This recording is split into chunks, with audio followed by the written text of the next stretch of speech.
Learning about security doesn't need to be scary. If you want to ship code securely with confidence, check out the URL below and challenge yourself with thousands of challenges in 29 coding frameworks. Let the games begin. Well, hi everyone. I'm Andrew Logue and I'm here from REA Group.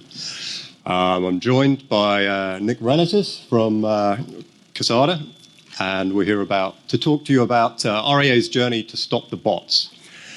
And they're sure as hell attacking, so we're going to take you through some of the journey that we've taken, along with some of the more traditional methods that we've used, the traditional WAF approaches, and then we're going to talk about some of the more advanced solutions that we've had to put in place, because we've found that a lot of the scrapers and the people involved in potential kind of ATO, account takeover activity, they're fairly easily circumventing a lot of the more traditional WAF approaches. So I'm a system engineer. Actually, my full title is a systems manager, which means I get to work with a team of engineers looking after the consumer-facing aspects of realestate.com.au, which is a site that many of you are probably familiar with. I think even if it's not direct, you've ended up there at some point through a Google search or through a lifestyle article, or you've ended up there from some other site and you never intended there to be there in the first place. So for the Australians in the room, you know realestate.com.au. If you're American, you'd be looking at something like Zillow or Trulia. If you're from the UK, you'd be looking at something like Rightmove or Zoopla. So they're all good examples of real estate listing platforms. And the one thing that they have in common is that they're pretty much a treasure trove of data. And possibly one of the best ways to get a snapshot at any point in time of what's going on in the property market for a country at the macro level, or a particular suburb at more of a micro level, or even down to a particular street or a listing. So we're facing a set of harder problems these days. Scrapers are getting cleverer. There's more at risk because we're putting more data online, be that user accounts or intellectual property. We're not so much concerned about how to stop individual IPs anymore, how to stop an individual attacker that we can simply block with a user agent. We're looking at solving harder problems, like how can we stop fingerprints being replayed? How can we randomize telemetry to keep the attackers on their toes? Scrapers are getting better, largely because they have a better set of tools at their disposal. You've got toolkits such as Selenium, Puppeteer, and then on the ATO side, you've got tools such as Sentry MBA that can be used to drip feed a whole ton of user creds under the radar using a previously disclosed breach. So let's start with an example, if my clicker works. So who have we got? This is 2 years ago, bread and butter work, ops. This is sort of traditional ops work, blocking an individual scraper via an IP address, using an ACL, and I think Joel got, what have we got, 3 universities and 1 Disco Walrus for doing that. We've got,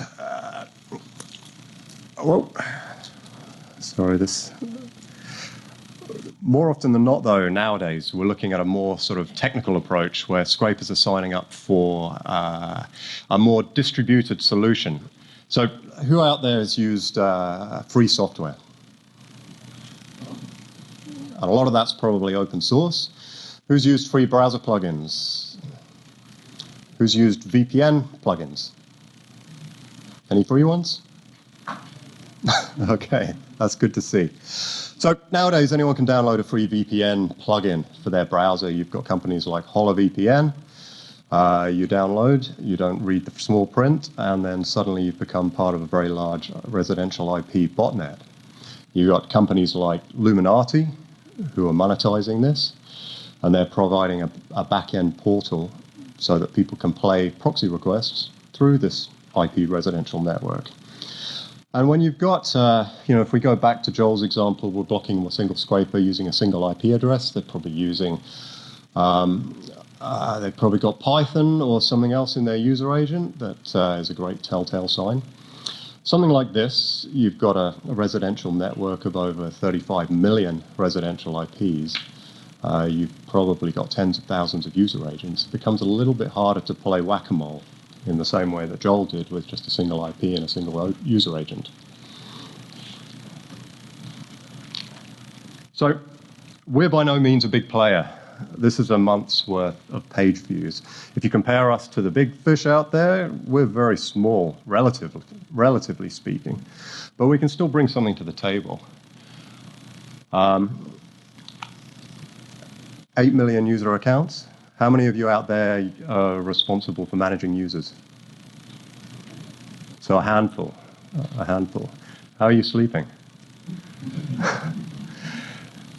With companies like Illuminati out there, and with some of the more prominent data breaches, it's making the lives of us, you folks out there that are managing users, the folks that are trying to manage intellectual property, the folks that are trying to safeguard user identities, a hell of a lot harder, because it means that you're not only dealing with these very specific traits, you've got an incredibly high cardinality when it comes to IP addresses, locations, user agents, and most of the other traits that get associated with any kind of scraping activity or attack that you might encounter.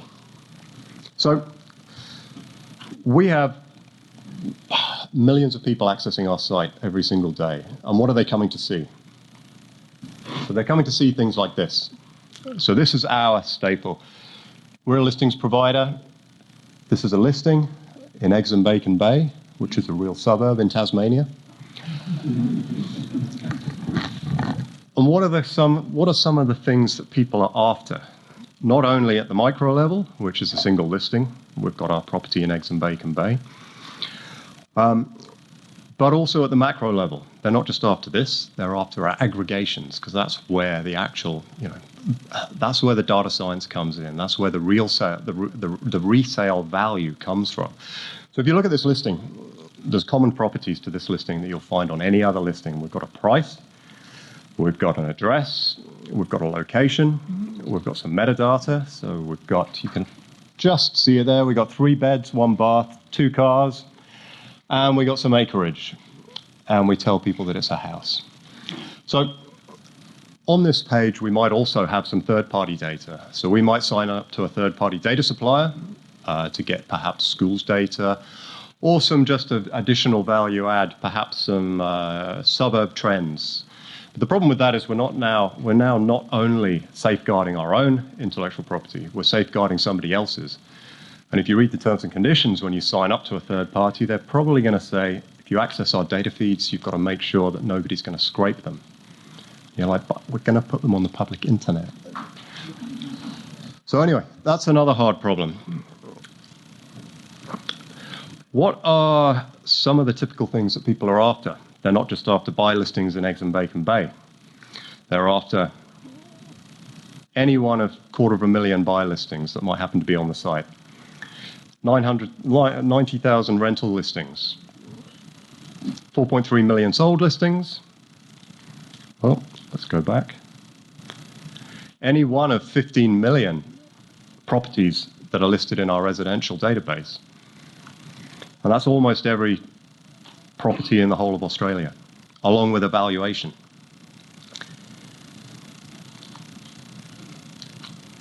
And, thank you, auction results.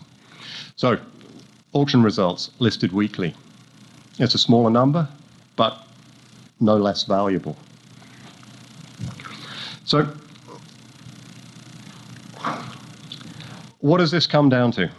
In the end, if your bread and butter is in the resale of data, you're basically looking at free money. You take data off the internet, you package it up, you resell it. I mean, the people that are scraping us, they could be anyone from an individual user who wants to find a rental listing and they just happen to tinker with Python and it's a little challenge for them to find new listings that are coming on a Monday, and that's great. They can share that script with their friends. Could be a researcher. It could be someone from a university, like our first example, where Joel was blocking them. It could be a researcher trying to cross-reference auction results with median suburb prices so that they can try and work out where the growth corridors are. It might be that then they take that report, they sell it to another company who's got $1 million bottom line, and that company is going to sell that data again as part of a quarterly subscription model. So we're starting to build a picture. We've got different sorts of scrapers, different types of use cases. Some are doing it just to help themselves, some are doing it to profit.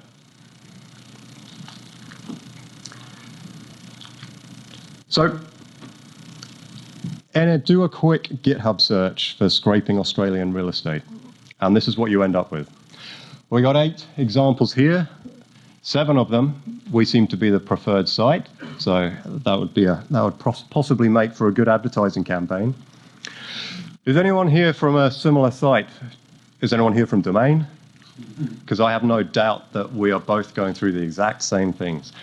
So if you grab me later, we'll both have a beer and we can chat about this, because honestly, it's something that we're likely both facing. If you hear from car sales, Seek, you name it, any of the other sites that have kind of high cardinality listings where there's a lot of variance, you're going to run into the same problems. Or anyone with a large user base. So anyone with, from hundreds to thousands of users, you're likely to be a target for credential stuffing. So we have T's and C's, much like everybody else does. I'm sure if you have a site that's public facing, you've got T's and C's as well. But the problem is, if my clicker will work, can I have a transition, please? Not everybody reads them, apart from this guy, the frisky sausage. This is this is the frisky sausage talking to Mujo on /web scraping Reddit. So he wanted to do something using our data, but I'm not making this up. This is beautiful. But he said he came to the conclusion that our terms and conditions were insanely strict, which I don't think they are. We just ask people, please don't use automated means to gather information from our site, index it, resell it, set up your own site, or use means that may disrupt the activity for other users who aren't trying to generate profits from our data. So we love it when we see this. This is great. But more often than not, the picture actually looks like this. So a lot of you have probably got kids. You're used to getting woken up at 3 in the morning. We have engineers, and we prefer them to be sound asleep if possible. So in this top example, we see requests going through to one of our main channels, and we see those. The picture kind of paints it paints the picture itself in that every 3 a.m. we've got a very large traffic spike compared to normal throughput. We've got engineers being woken up. It's not our usual traffic pattern. It's not what we're expecting to happen at 3 in the morning. And we got close to 500,000 pages being indexed night after night after night. So this top one was spread over hundreds of AWS IPs, IP addresses. So we couldn't start blocking them. We could, but we operate a lot of our infrastructure out of AWS as well. So we've got a high chance of shooting ourselves in the foot. Also, along with the time it takes to do that. There was a user agent that was being used. It was a common user agent that a lot of our genuine users would be using. So we didn't want to go and block using user agent because it would likely impact a lot of our users who probably weren't online at 3 in the morning. But again, we're not going to start doing this thing where we can potentially disrupt genuine users.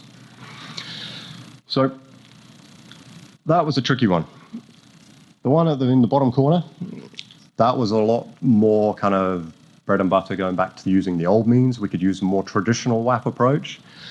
Traffic ramped up to probably 150 million requests over the period of about 24 hours. We didn't want to see how much higher those RPMs were going to get. Luckily, it was masquerading as a fake Google bot, which we were able to spot, and it was using a single IP address and a single user agent. So we could use traditional approaches like rate limiting, blocking by user, well, not necessarily blocking by user agent, but blocking by IP. And that one was a much easier one to circumvent and quash.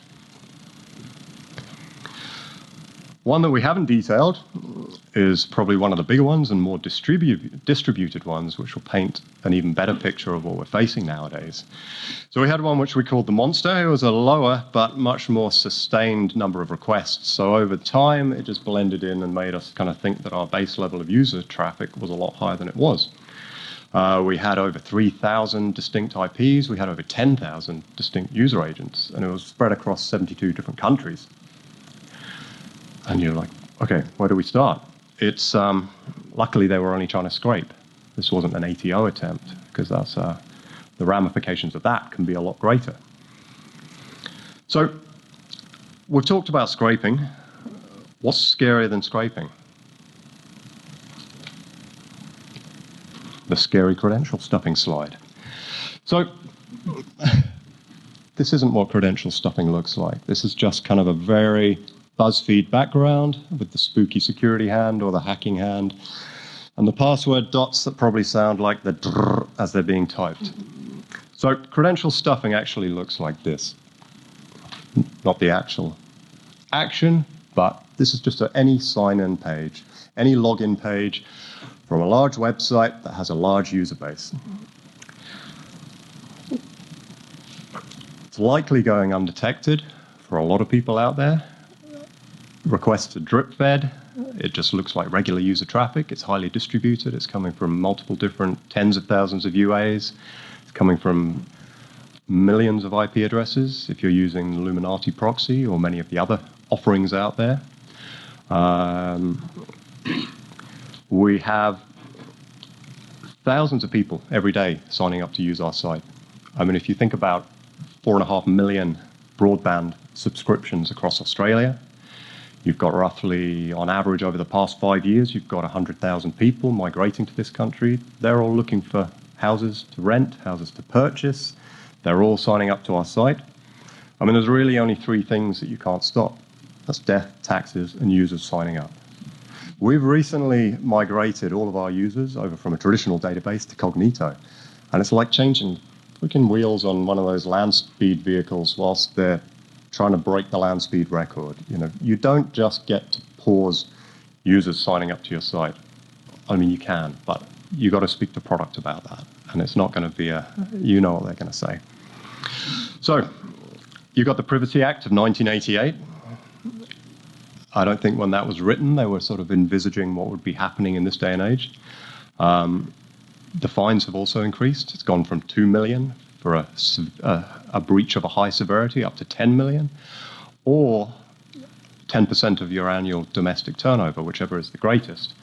So if you start to look at companies with a high annual turnover, you can talk about potentially tens of millions of dollars that they're at risk of losing, all because you've got people out there on the internet pretending to be regular users, attempting to log into sites.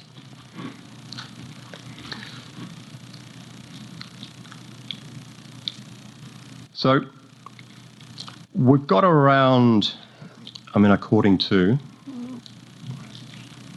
Have I Been Pwned? Everybody probably knows this site, and if you don't, you should probably check it out. I think anyone with an email address that's older than 15 years, maybe even younger, you've been involved in the Adobe breach.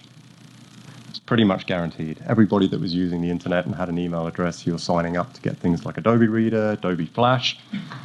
It's kind of a given. I don't think I know anyone that hasn't put their email address in here and popped up on the Adobe one. Fast forward 20 years, we've now got 8.5 billion sets of user creds out there. And those are easily accessible, maybe not all of them, but a large subset. Those can be drip-fed through freely available tools. And there's a very high percentage that a very small percentage of those are going to work in sites other than the site that they were originally gathered from. I mean, it's the age-old password problem. You know, I'm trying to take my parents through signing them up to 1Password at the moment, and I feel like I need a project manager. So where are we? I'm trying to match up my speaker notes whilst doing the transition here. And the thing is, it's not just a risk of an outside job. It's not just people attacking the sites externally. We've got internal issues as well. I think it was only last month that an IT contractor from Sydney was refused bail for intentionally spilling 170,000 user creds out onto the internet. So just because you think you're secured externally, it doesn't necessarily mean you're not a threat internally as well. So doing things to protect your users from those replays is probably in your best interests. So let's move on to another example. This, some of you will be familiar, most of you in the green t-shirts down the front. This is a meeting room. It's booked out for 10 hours over several days, and this is what responding to an incident looks like. We, at one point, saw what looked like a very highly distributed set of requests coming from multiple different countries, and it looked very the activity looked suspiciously like it was trying to drip feed login attempts. We don't know where the credentials were coming from. All we knew was that we were at risk. So at that point, we were actually working with Casada, but we hadn't implemented anything. We were still doing all of our traditional WAF approaches, so we started blocking country by country. I can't remember the total count, but I think we'd got down to, we were talking about 50 to 70 different countries blocked around the world. And as we were blocking them, they were popping up elsewhere. Luckily, the only casualties were man hours.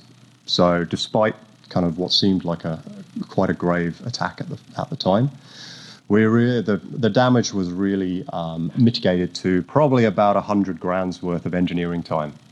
And that was spread across the business. So we had not just engineers, but project managers, the security team there to advise and do incident management.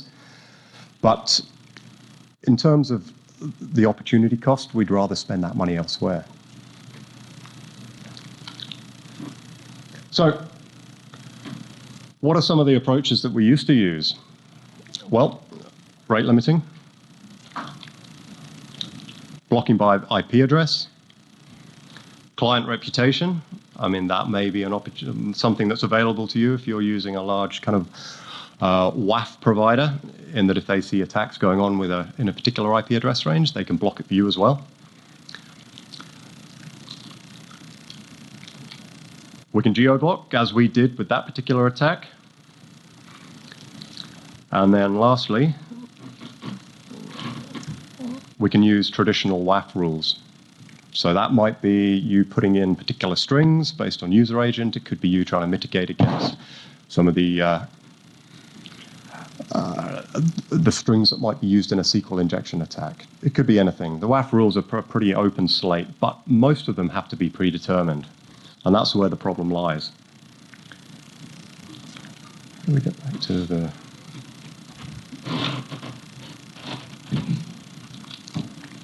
So, those are our traditional approaches, and we need to take a more comprehensive approach.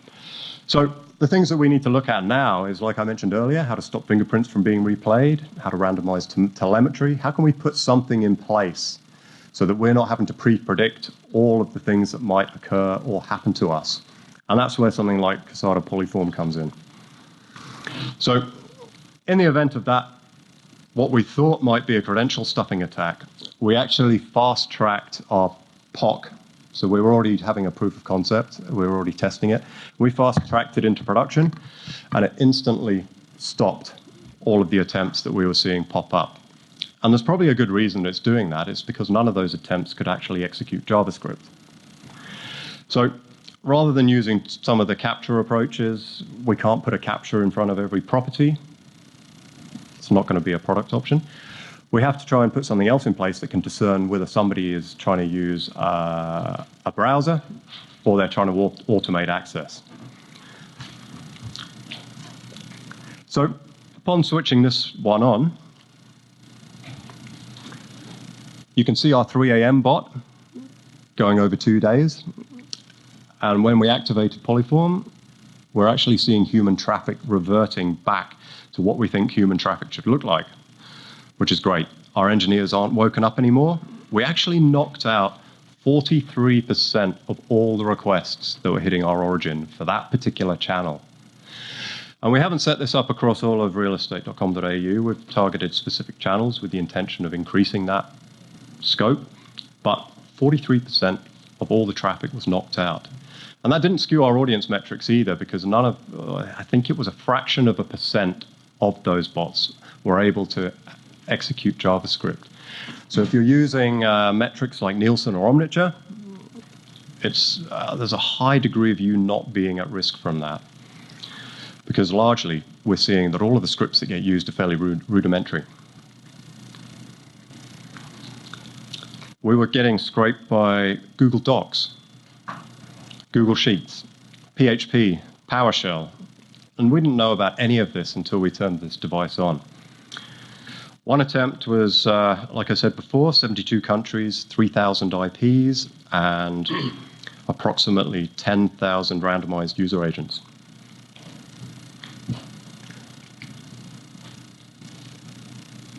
"72 hours?"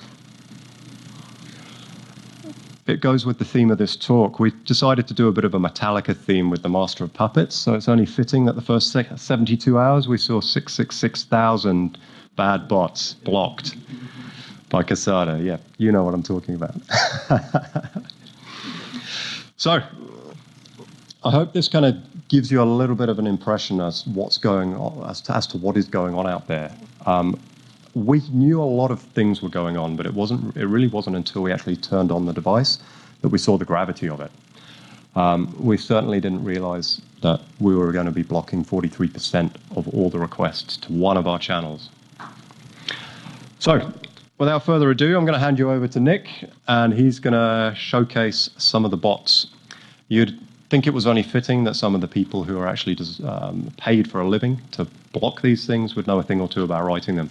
So, over to Nick. Thanks, Logue.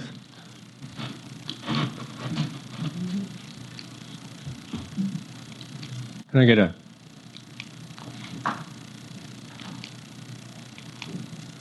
All right, so every good demo starts with an ask of permission. And we've all heard that old adage, it's better to ask for forgiveness rather than permission. It doesn't quite translate into the corporate world and not very well to the vendor-client world. So I kind of redefined that to ask as generically as you possibly can for permission, so that you can always rely on the grey area as you do a little bit more than perhaps was evident that you were going to do. So today what we're going to do is we're going to look at scraping REA, and we're going to look at it from the perspective of the scraper, but also from the defender, and we're going to sort of look at that journey that REA took over the last couple of years. Everyone starts here. When we want to scrape, it's usually for a reason. I want to buy a house. I'm going to go to Google. That's a pretty evident thing. We're all lazy. I don't want to write the script myself. I just want to find it somewhere. And so I'm going to go to GitHub. And guess what? If I look at the options I've got for the data set that I'm going to use, 63% of scrapers prefer the data set that REA put out there, which for me is good enough. I'm going to take the weight of numbers there.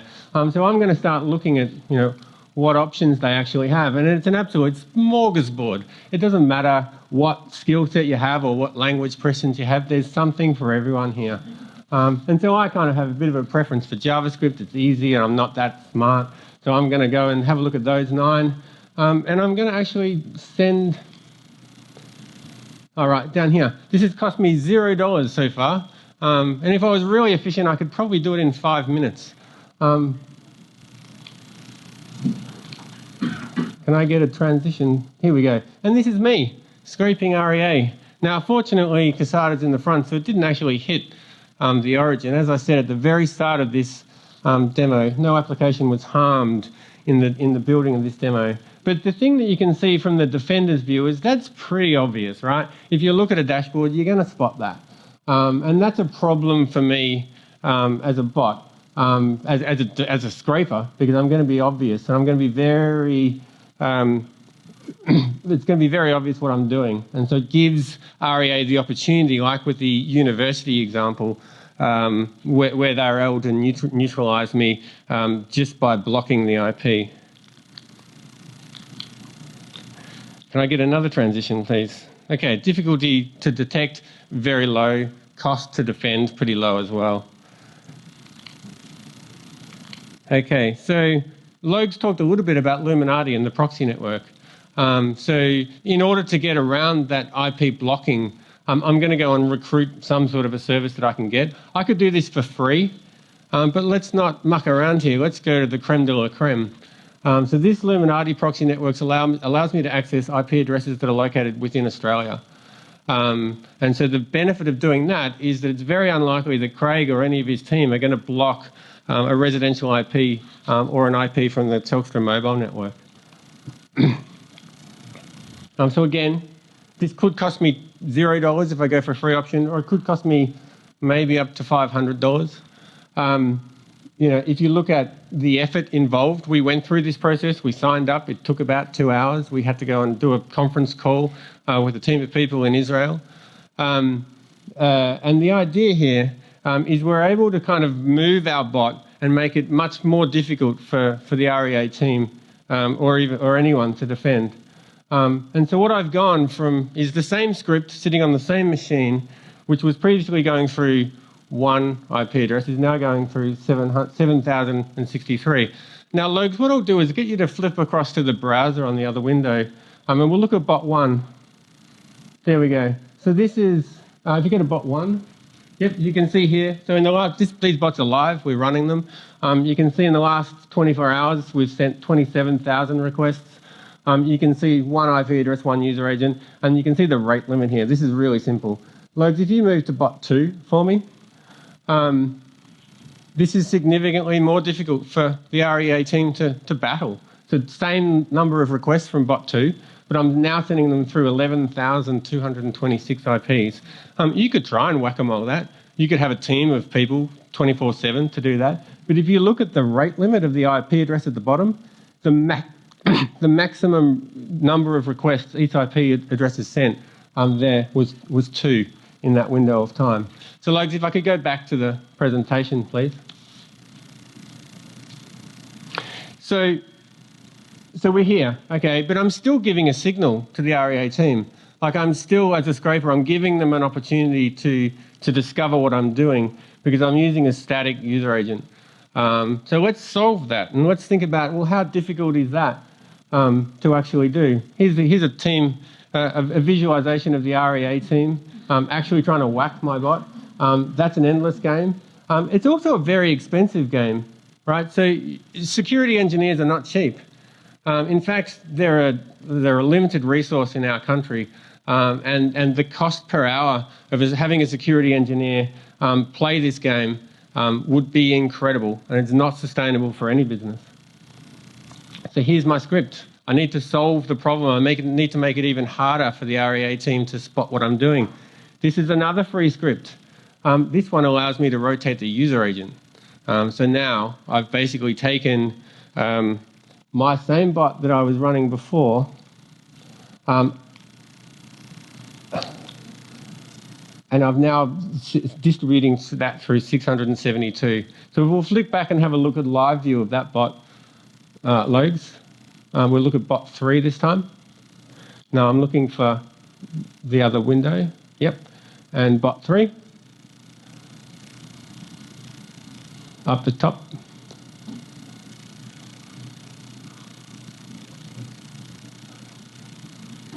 The third tab, if we can.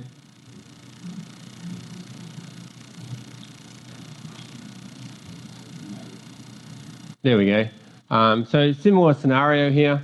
Similar number of requests by this bot over 24 hours, similar number of IP addresses, and now if you look at the rate limit here in the middle of that user agent, again, trying to block based on that signal now becomes impossible. If we could flip back, thanks Logues, to the presentation. And so now this is the view that the REA security team have in terms of what's happening with my scraper. They can't see me because I'm just melded into the mix of requests that all their legitimate users are sending. And so Craig's a pretty good guy, pretty tolerant, but at some point someone's going to come knocking on his door and say, well, this is enough, this has to be stopped.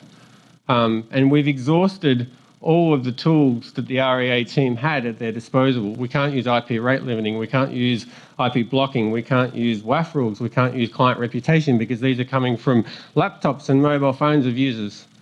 In fact, the bot that we've got running there that I've been showing you, we harvested 60,000 IP addresses from within Australia that participated in that network. So that's an incredible resource of devices that I can use to make myself look invisible to the defender. And so something has to change. And so we bring Casada into the mix. And if we think about what Casada delivers at its most simplistic form, the difference now is that we're moving from a position where we're looking at the requests and trying to make an understanding of the visibility of what's happening to behind the request. And we're actually interrogating the environment that's sending those scripts.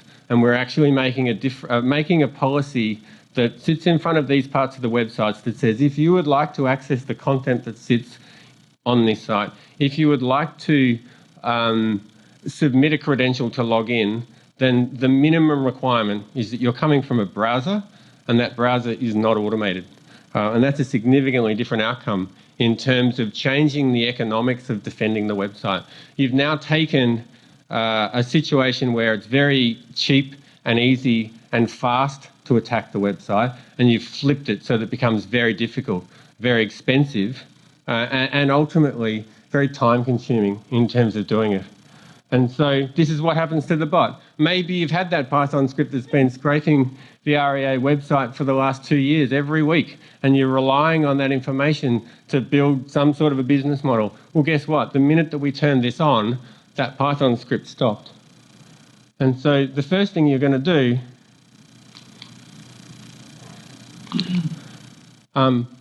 is that you're going to do a kill request. Effectively, you're going to try and work out what happened. And this is the first sign that you're about to enter into a very expensive process. A very expensive process of software development life cycles. And guess what? This does happen in the criminal world. It certainly happens in the scraper world. The idea here is that we're now trying to make the REA website as expensive as possible to scrape. And we do that by changing the way that we defend them on a very regular basis. So we will allow an attacker to go down a route of investigating a particular tool of choice. Maybe they're going to move from Python to a headless Chrome environment. We'll follow that environment, and then as they get more confident that that's happening and that's possible, we'll then neutralise them. So the whole idea here is to change and to absorb and to make them so painful to scrape that they're going to go to domain or to someone else. And that's the whole point.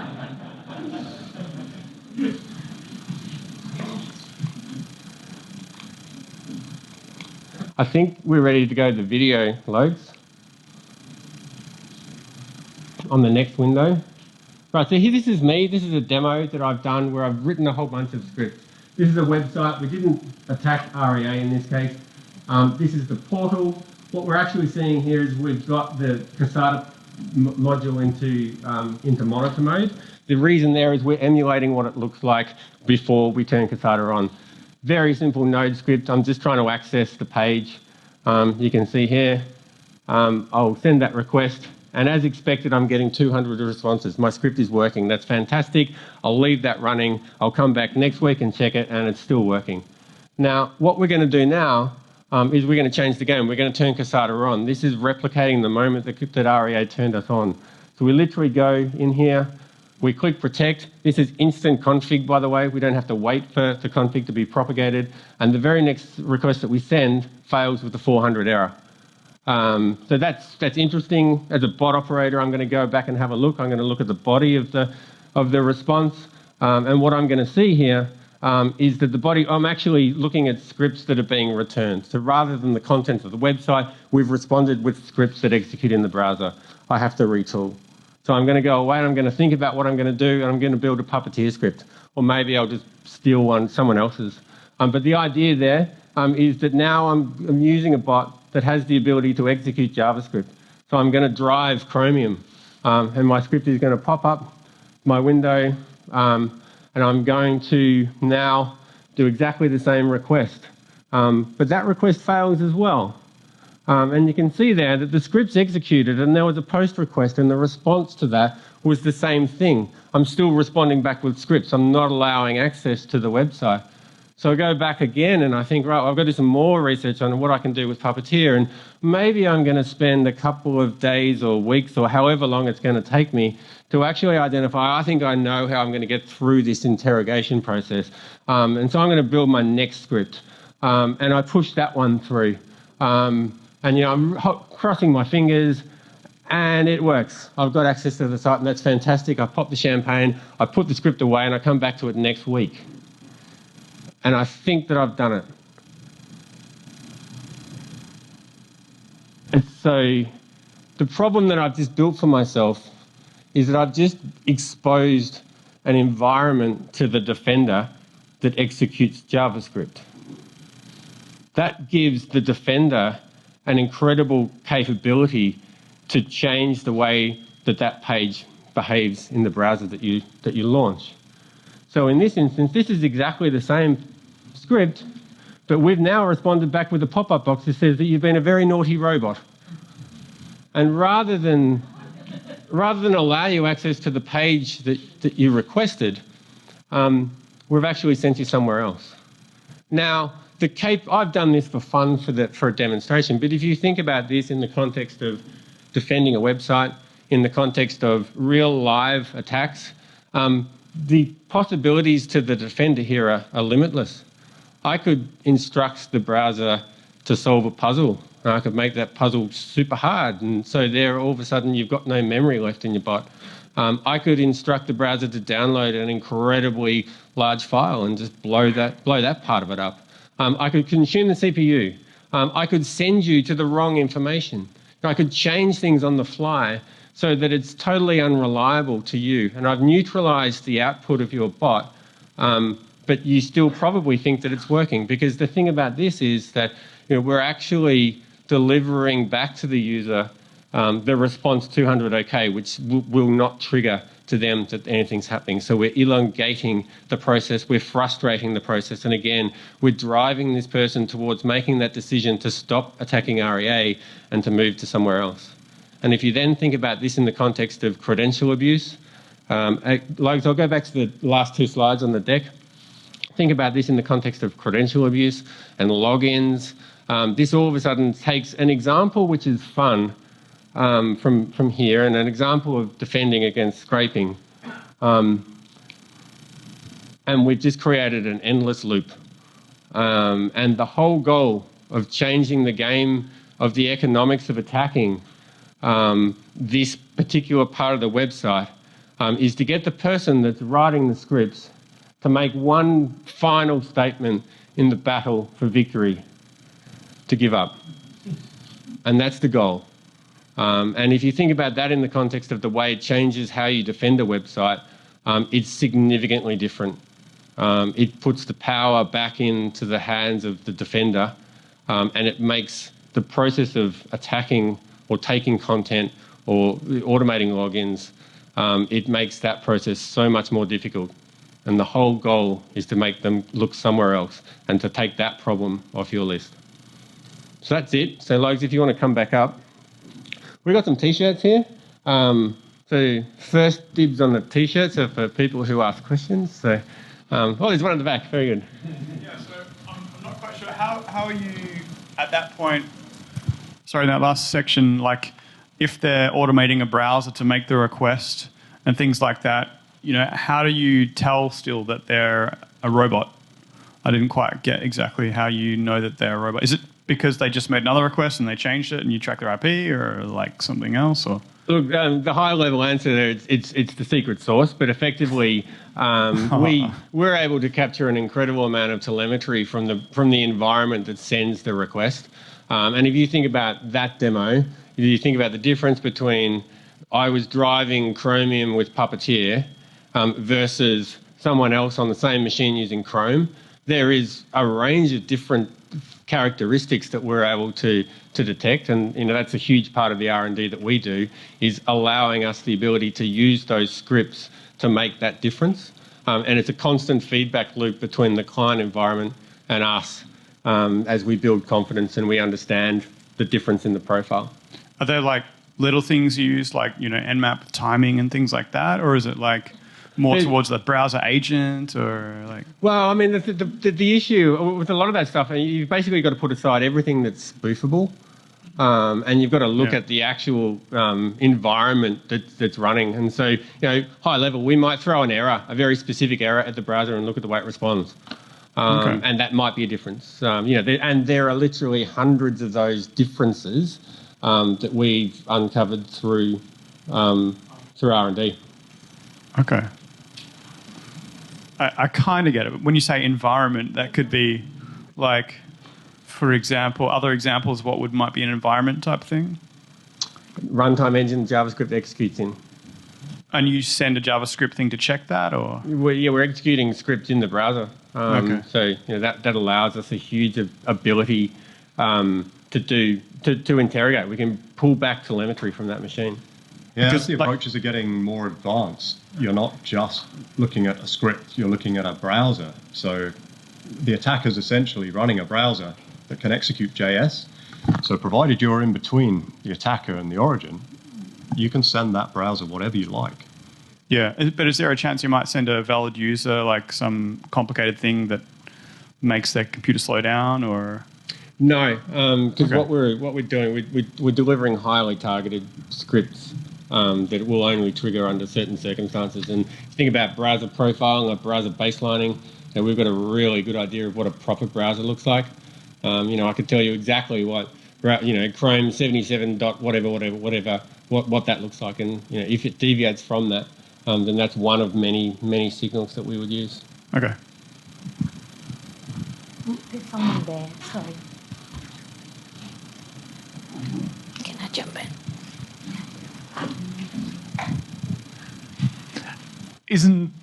Isn't what you're doing essentially just a new arms race between the defender and the attacker? What gives you confidence that over time the defender will still have a leg up over the attacker?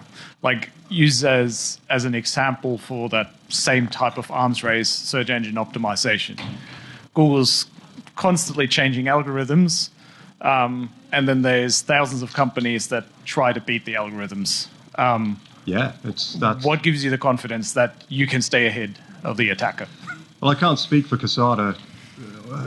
We use Casada, but I think you've got to say what's the cost of also doing nothing. It's always going to be an arms race. The cost of entry is incredibly low. And as you put measures in place, it really depends on what value that person puts on gathering the data that they're trying to get from your site in terms of what's their time worth. You know, if they have to go through 10, 12, 100 generations of their script, or they have to now sign up to a residential proxy network, which is going to make the cost exponentially higher. There's no disputing that it is an arms race. But if you're not fighting it, you're essentially giving away the information, or you're leaving your users open to account takeover. Yeah, I think on top of that, I mean, it's not also just any single layer. So, you know, you can combine, you know, client-side behavior that we can detect with scripts, with data analysis. You know, machine learning has a role here, you know, where we're looking at the entire session. So, yeah, I mean, if you look at scripting alone, there's probably a limitation, but then if you combine that with everything else, that's when you make it increasingly difficult. And I think if you think about it in terms of where the bar's at, you know, that's you know, every time that you invoke one of these new layers, you make it significantly harder again and again and again. And it's all just about pushing traffic to your competitor's website. Hi. How is this shimmed into the request path, Casada specifically? This is shimmed in between a CDN and an origin. So as long as you put it in between somewhere so that it can intercept requests, it's basically a proxy. So it's not hosted up in your AWS or Azure instance? No, we don't own the instance, but it forms part of our application stack. Yeah, so it might go Cloudflare, redirected over to Casada. To Casada to an origin, or you might have other Yep. things in the front or in Wherever. But Yep. Casada host this themselves. As long as the requests can go through the device, Yep. you're good. You're good.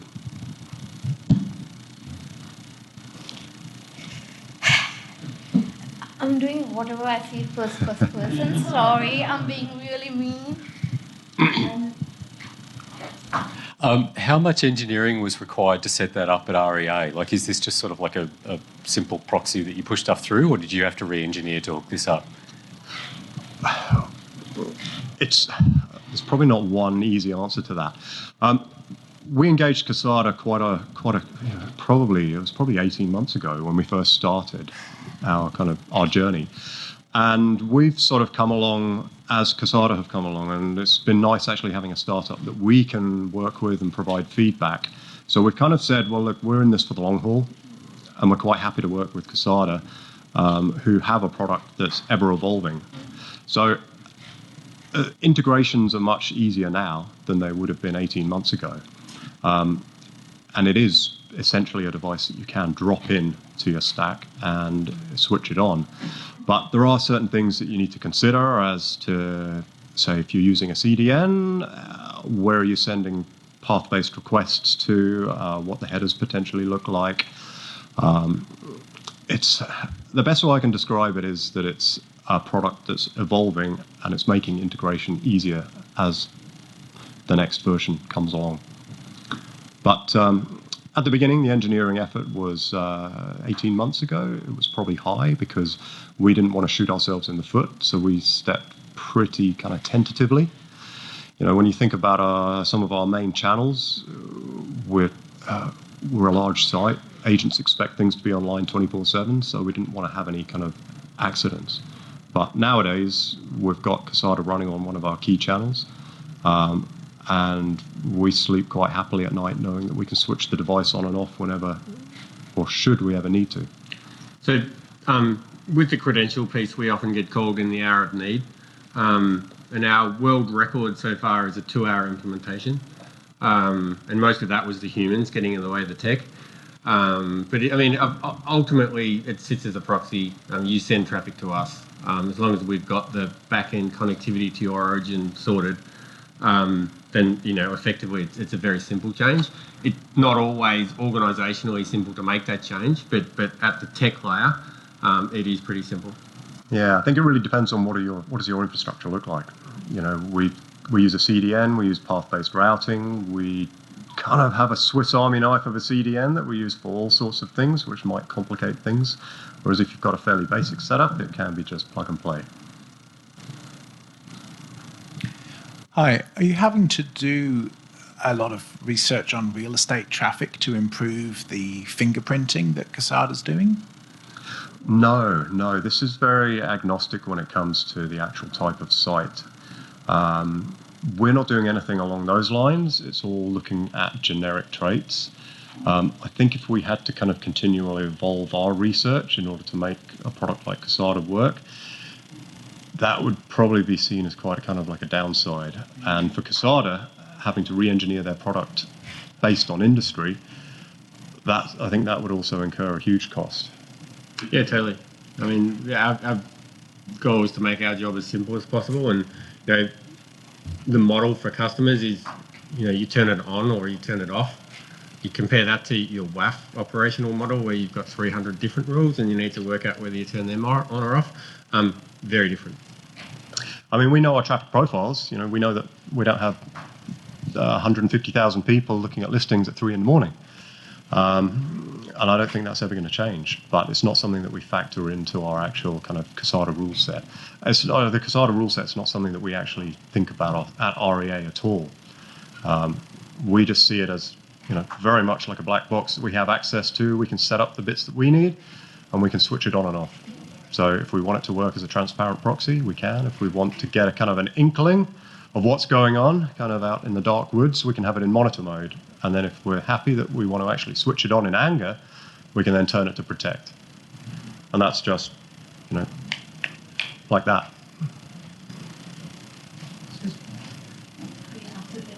Oh, are we out of time? Well, I'm going to be around later, so if anyone wants to have a chat, I'm quite happy to have a chat over a beer and talk about war stories. So thank you, everyone.